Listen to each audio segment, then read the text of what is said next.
Hi, my name is Brian Higley. This is from Art Garden entitled Gold, a Baby Girl.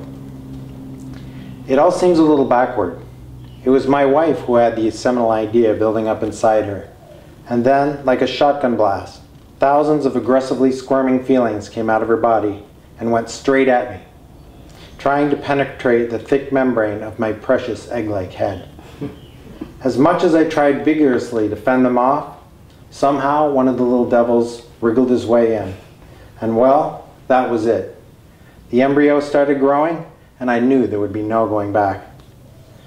We discovered we couldn't conceive in any kind of natural way, so we found ourselves trying things that felt anything but natural. Unlike the normal 9-month pregnancy, my bouts with occasional nausea persisted for a full year and a half as we struggled through attempts at in vitro, and then nearly another year into the process of adoption.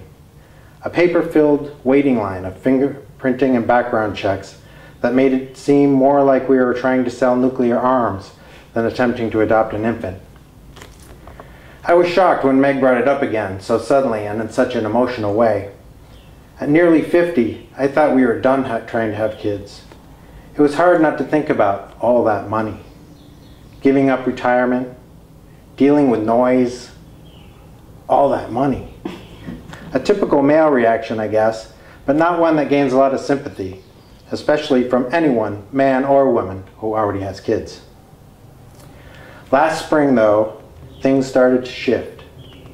My thick outer layer began to soften as we drove to Pittsburgh on a snowy night for a week-long adoption scenario that slowly disintegrated when the birth mother changed her mind at the last minute. We returned to our snowed-in house with an empty car seat and a story we didn't imagine telling. Then in July, at a hospital in Fresno, California, my tough exterior came flying off. Even though the outcome was, for the most part, another horrible experience that didn't work out, the part of the trip we wouldn't give back for anything was spending an afternoon with that beautiful baby girl. There, in a private room adjacent to the birth mother, we fed the baby twice, changed her diaper twice, and gave her a little sponge bath. Her head fit into the palm of my hand, and love poured out of my heart right into hers. She could feel it and snuggled up to it and wrapped around. I held her teeny-weeny day-old hand, and it wanted to hold me back. And it would have, I know, if only she knew how to use it better. When we changed her clothes, she cried in the most diminutive, delicate little voice, so easy on the ears, and yet so gut-wrenching to think she might be suffering in the slightest way. You would think this tiny, defenseless creature was incapable of doing anything at all, but she was powerful beyond imagination. Like a miniature black hole from the other side of the galaxy, she drew all of Earth's matter into her squirming little body, including all the light, and reflected it back out into the world like some crystal star glittering in every primary color. While she was sleeping in my arms, she took all my worries about me and turned them into concerns for her.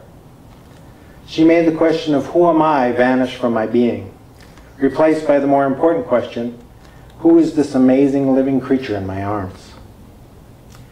For a moment on that hot Saturday in July, I believed it could actually happen.